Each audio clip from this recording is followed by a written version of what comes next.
Hello, everyone, and welcome to the 36th ever Highlight Haven interview. My name's Matthew Heiserman, and today we are joined by Arizona Cardinals beat reporter Darren Urban. Darren, it's great to have you on. Thanks for having me, Matthew. Yeah, of course, let's get right into it. I just want to start by asking when you first knew that you wanted to work in the sports industry. Ooh, I would probably say when I was about 9 or 10, I had been in Arizona for a few years at that point, was just getting into sports as a fan, and I knew I liked to write. So in those days, it was mostly Phoenix Suns. When I was 9 or 10, really the only teams in town here were the Phoenix Suns and Arizona State. They didn't have any of the other teams. So I was a big Suns guy. I would read the box scores in the paper and then write my own stories off the box scores. And it kind of went from there, got into a lot of other sports and enjoyed watching them. And again, because I was a writer, I thought that might be a way to get into being around those for a living. Yeah, absolutely. And of course, you are a 1992 graduate of Arizona State University with a degree in journalism. And then in 2000, you began writing for the East Valley Tribune before joining the official Cardinals website, azcardinals.com, in 2007. How would you describe the journey you've taken to get where you are today? Mm. Well, the first thing I would think of, especially on a platform like this, is it's a lot different than anybody who would be trying to take the same journey Mhm. that I have had. You know, back in the day, back when I was coming out of college, newspapers were a much stronger media presence than they are right now. There were a lot more jobs available in terms of covering sports because you just had a lot more outlets. And, you know, for me at that point, it was a lot of, hey, are you going to go work? You kind of, there was kind of a way to do it. You went, you worked at a small paper, you're covering high schools. You might move up to a bigger paper to cover high schools at the bigger paper. And then you would kind of go from there. And that's kind of what happened to me. I mean, I worked at a couple of small papers, uh, two or three of them, and eventually got working at a mid-size in Phoenix, covering high schools, and then eventually moved on to cover the Phoenix Coyotes, then the Arizona Cardinals, and then it worked out well for me that the Arizona Cardinals had a opening, and they hired me on to be on their website. So it's been an interesting journey, certainly one that I wouldn't trade for anything. Yeah, and obviously, as I just mentioned, you've been working in the journalism industry for over 2 decades. What's three things you've learned as a journalist that you wish you could go back and tell your younger self? Mm. Um, this is very specific to myself. I was a pretty shy kid when I was first coming out of school, and this business is built for people that are a little bit more outgoing Mhm. because you're having to talk to people. I would have reassured myself that that's something that I could accomplish. Obviously, it's worked out okay for me, but that's something that's important. I would say make sure you're listening to the people that have done it for a while and take whatever tidbits of information or mentorship that you can get from them. And if you're not necessarily getting that, seek it out Mhm. and see if they can try and help you. And then the third thing, and this kind of came naturally for me because of how it worked, but it's a little different now and it's a little harder now given the circumstances in terms of getting jobs and stuff. Get your reps.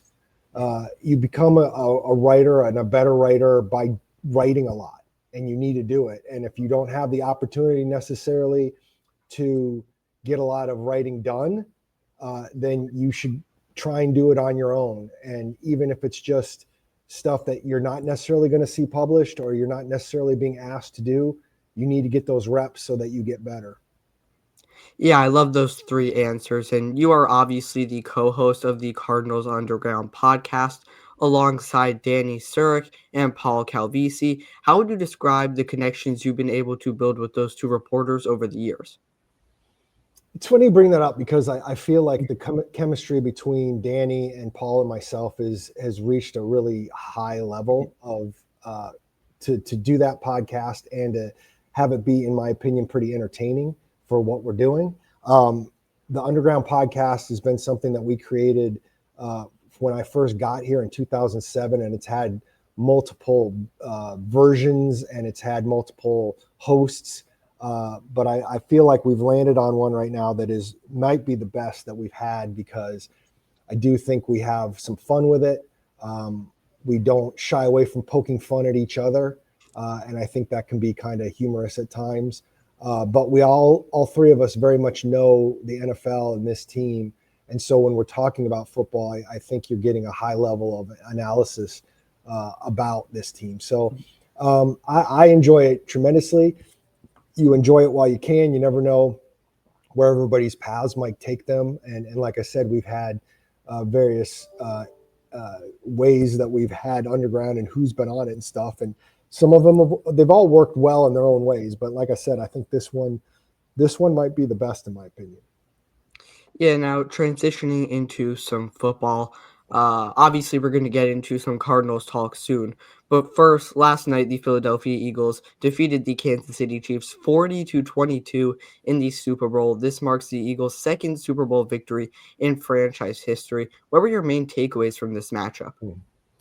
Well, I think the biggest takeaway, and many people have already talked about it, but the biggest takeaway is when you are dominant on the lines of offense and defense in the NFL, that is still the best way to win games. And that's what the Eagles are right now, especially on the defensive line. It's been said a million times since yesterday by many people, but when you can rush 4 and drop 7 in coverage, it's really hard for the other team to be effective. We've seen it in multiple Super Bowls. We've seen it, when the Giants beat the Patriots, when the Patriots were trying to go undefeated. A big reason was because the Giants could get home with 4 and made Brady uncomfortable. It's been, obviously, there's been some other times when it's happened too, but I think that's what you really take away. The other thing is it's how hard it is to win. Everybody kind of said all year that the Chiefs weren't the same Chiefs team that we've seen. It was hard to really put a finger on it hard because they still won 15 regular season games and they still looked really good in their postseason before they got to the Super Bowl, but it kind of ran out on them a little bit. So those were the big things that I took away. That and the fact that the Eagles have a really nice roster. Now, whether that holds over till next year, whether the changes, whether it be free agents or on the coaching staff, impact it, we'll find out. But in the moment, I think the right team won the whole thing because the Eagles had shown most of the season why they should be the champions. Yeah, now speaking of the Super Bowl, you got to cover Super Bowl 43 between the Pittsburgh Steelers and the Arizona Cardinals. Sports Illustrated recently called this the 14th greatest game of the Super Bowl era, despite Pittsburgh winning 27-23. Can you describe what it was like to be able to cover this game? It was interesting for me. In my previous life as a newspaper reporter, I did get to cover a handful of Super Bowls, and I remember going to the Buccaneers Raiders game in San Diego. I think that was 2002 season, maybe.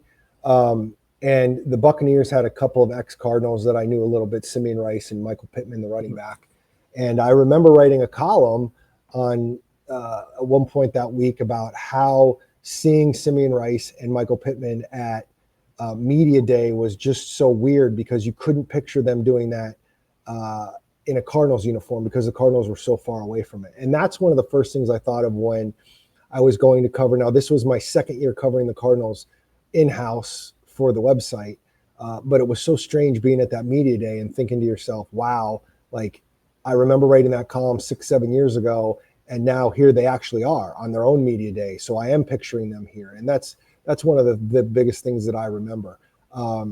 It was a fantastic experience. I that whole month of covering that team, other than, obviously getting married and having my children, one of the greatest months of my life. It was just fantastic to be a part of that and be on the inside and kind of be the little engine that could team that got there because it was so enjoyable. Obviously the ending could have been a little bit better. But it was a fantastic kind of feel. And I understand when the people talk about what would you rather do, would you rather lose in the conference title game, or would you rather lose in the Super Bowl? I do think the answer to that is you'd rather lose in the Super Bowl, because you get those extra 2 weeks where you and the other team are the only two teams anybody's talking about. And regardless of what happens in the Super Bowl, you tend to get put on a certain pedestal because you made it to the Super Bowl. So the loss stunk in a lot of ways. It was tough for a lot of people that I work with, but it was a fantastic month to go through. Yeah, and speaking of that 2009 Super Bowl, in that game, Larry Fitzgerald had 7 receptions for 127 receiving yards and 2 touchdowns. Obviously, Fitzgerald is eligible to make the Hall of Fame in 2026. Can you describe what it's been like to follow him throughout his entire career from the lens of a reporter? Covering Fitz was fantastic. I mean, when you get a chance to I mean, obviously, when you first start covering them, you don't realize what their career is going to turn into. I mean, he was the number 3 overall pick. You're hoping he's going to be great, but you don't know. And to see it blossom the way it did, to see him become the kind of receiver and player and person really that he turned out being, and then on top of it, he not only plays super long time, but he ends up making sure that he stays in one place the whole time, which is so rare in today's sports, where you have a guy playing that long and sticking with the same team. It truly makes him an icon for this franchise. And I know obviously he would have loved to win a Super Bowl. He would have loved to win more games during his time here, and that didn't quite work out the way he wanted. But he's a guy, again, that, if you're going to make a Mount Rushmore of the Cardinals franchise, which has been around in some form since 1898, 22 years before the NFL even started, Larry Fitzgerald is obviously on it, and he probably is the first guy you think of when you put it on there. So it was a fantastic chance. I still get a chance to talk to Larry every so often. It's been a great relationship in a lot of ways, and it also tells me that I'm old, having already covered this team for it was like 4 seasons before he even started, and so yeah, not only did I cover his whole career, but I predated it by quite a bit.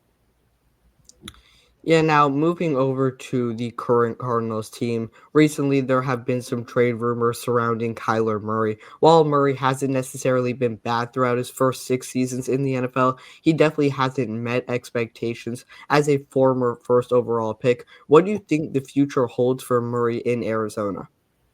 Well, I mean, he's going to be the quarterback in 2025, and I think there's a lot of expectations on him and the team for next season. And you know, I've done this for a long time. A lot of this is a year-to-year kind of deal. I don't know what's going to happen after 2025, but he's going to be the guy that they ride with in 2025. And I think, again, I think they have a chance. They built up this team a little bit. They have a chance to win some games and make the playoffs, and then you figure it out. There's nuance there. I mean, I'm not a fan of sitting back and saying, well, if the team does X, then you definitely move on. Or if Murray does X, you definitely move on.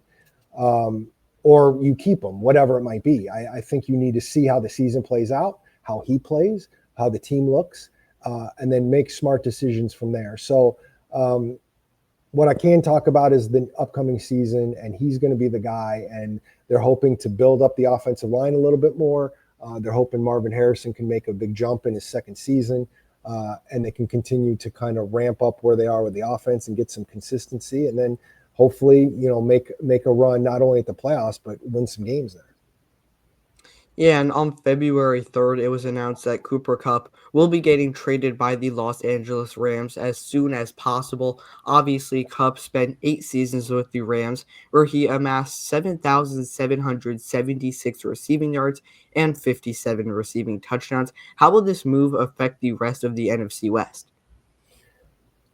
To be honest, I'm not sure it's going to have a huge impact. I mean, obviously, Cooper Cup has been fantastic for the Rams, but these are the kinds of things that happen as players get older. And if you look at Cooper Cup's last couple of seasons, he hasn't quite had the impact that he did when he was all world in 2021. It doesn't mean that the Rams won't take a hit if they don't have a player like that. But again, players get older, changes happen. You have to make decisions on your roster. Every team has to do that. As long as Matthew Stafford is playing at a high level, and he's got a guy like Puka Nacua, I think the Rams are still going to be a tough team to deal with. They built up their offensive line. Their defensive line has obviously been very good. And as we've already talked about with the Eagles, when you're good up front on both sides, that gives you a leg up over a lot of other teams. So I think it's a splashy name. I think people will pay attention. It's just like the Deebo Samuel news coming out of San Francisco. Those things will get headlines, and deservedly so. These players have been great through their whole careers. But it's also kind of like the circle of life in the NFL. These names are going to move on from year to year. And what I've found over the years is, for the most part, when a team is ready to part with a star player, they kind of see that it's time to part with a star player, and he's not quite the guy that he once was, and that's why they're willing to part with him. Yeah, and something that is kind of important to note is the fact that after obviously winning the Triple Crown in 2021, Cup hasn't had, I believe, 850 receiving yards a single season in the past 3 years. So of course, he's been dealing with injuries, but I don't know if he's, starting to face that decline, obviously, as he gets older. But moving on to another wide receiver, the Cardinals obviously selected Marvin Harrison Jr. with the fourth overall pick in the 2024 NFL Draft. In Harrison's rookie campaign, he had 62 receptions for 885 receiving yards and 8 touchdowns. While those numbers aren't terrible, obviously for a fourth overall pick with extremely high expectations going into the season, was this a somewhat disappointing year for Harrison in your eyes? I think if you look at the whole picture, I don't know if I would call it disappointing. Mhm. I think it definitely pointed out some places he needs to get better and where the offense needs to get better. But I don't know if I would call it disappointing. I've been doing this for long enough that I don't love putting like drastic tags on anything, whether it be great or whether it be disappointing. It's part of the process, especially for a rookie. If you look up the number of top 10 wide receivers over time, over like the last 20 years or whatever it is, that have had 1,000-yard seasons, it's a remarkably low. I mean, even the greatest players, Jerry Rice didn't have 1,000 yards when he was a rookie. Larry Fitzgerald didn't have 1,000 yards when he was a rookie.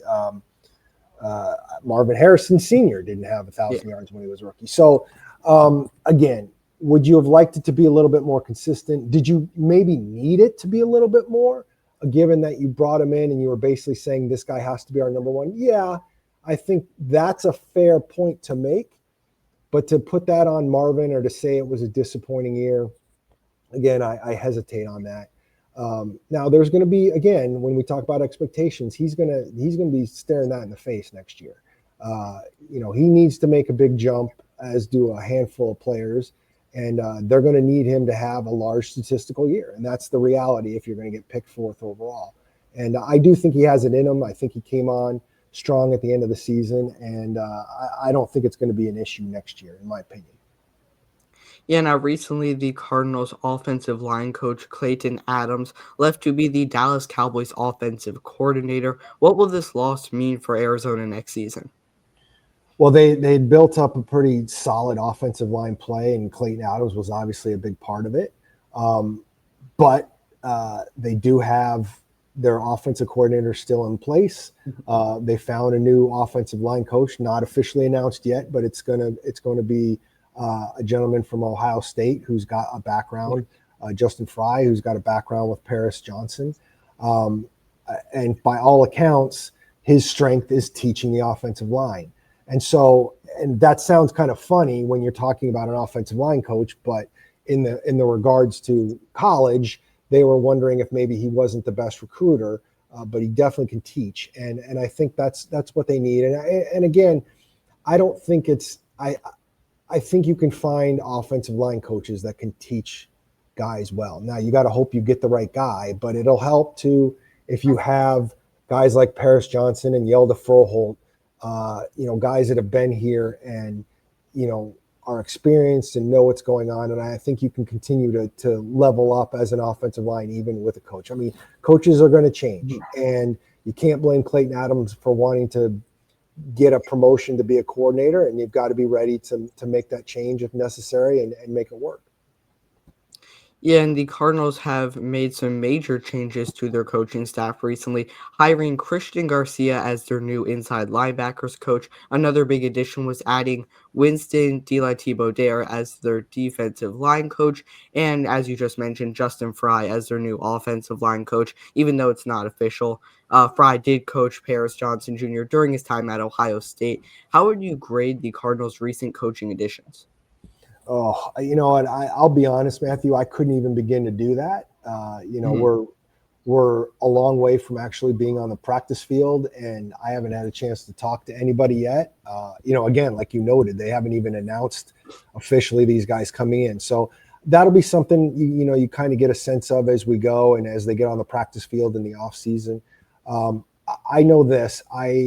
I would think Jonathan Gannon and Drew Petzing, the offensive coordinator, and Nick Rollis, the defensive coordinator, I think they have a pretty good idea of the kind of person they want on their coaching staff and the kind of things they want to accomplish.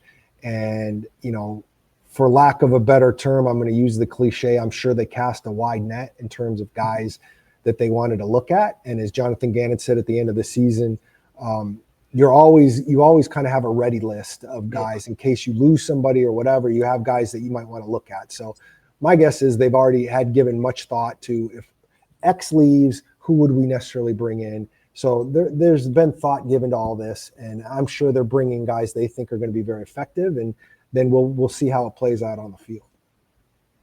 Yeah, and the Arizona Cardinals are set to have the 16th overall pick in the 2025 NFL Draft. Are there any specific players or positions that you would like to see Arizona target with this pick?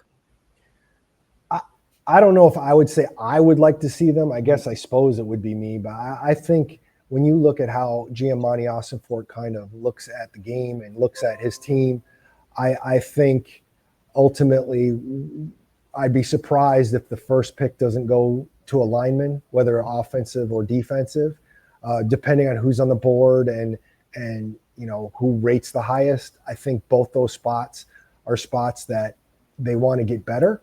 And I think that they have need at both those units that you'd be willing to spend a first round pick on. And because you're picking 16th, if it happens to be a really good offensive guard, for instance, I don't think you're picking so high that you're like, oh, I don't know if we want to spend a first round pick on a guard. It's 16th overall. So I think that's something that could happen. Is it a defensive lineman? Maybe it's an edge guy, a pass rusher type. I don't know. But I'm guessing that they're going to focus on the lines and make sure that those are better. Again, going all the way back to where we started at the beginning of this, that's what the Eagles just showed is how important it is. And I think that was already something that Monty Ossenford has been trying to do for 2 years as it was. Yeah, and the Cardinals roster is currently filled with lots of young talent. Obviously, you hear about the guys like Marvin Harrison Jr. and Trey McBride, but are there any under the radar players that you think could take a big jump in 2025? Under the radar. Obviously I've mentioned Marvin, but I think I'd like to see where Max Melton, the cornerback, is. He's coming off his rookie season. He was a second round pick. Cornerback is something that I think they actually did a little bit better in playing this year as they got young guys experience than maybe some people thought they might. And if you can better their pass rush, that it's going to look even better than that. So I would say, like I said, Max Melton. On offense, I'm trying to think of who I might say besides Marvin. I would like to see what Trey Benson, the running back, looks like. I mean, here's a guy who was a third-round pick. He got hurt at the end of the season, so it kind of stunted his growth a little bit. And because you had James Conner, you didn't see a lot of him. I think going forward, you're going to want to see him make an impact too. And those are a couple of guys that, coming off their rookie seasons, I would hope would make big jumps.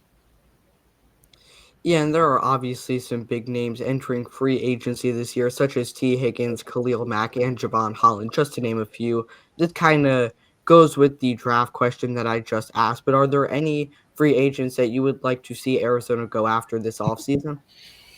Again, I want to see. It's funny. I hesitate a little bit on free agents right now because so much can still happen before free agency starts, and I think a lot of the bigger names have a potential of being off the board by the time we even get there. Again, I think there's a chance on the lines that they will look seriously at who's available and who they might be able to chase. Uh, I would think a speed receiver might be somebody they look at in free agency. Don't know who that would necessarily be, but Yeah. have a guy who you can put outside and send deep. Those are the first things that pop into my head right now, which is offensive, defensive line.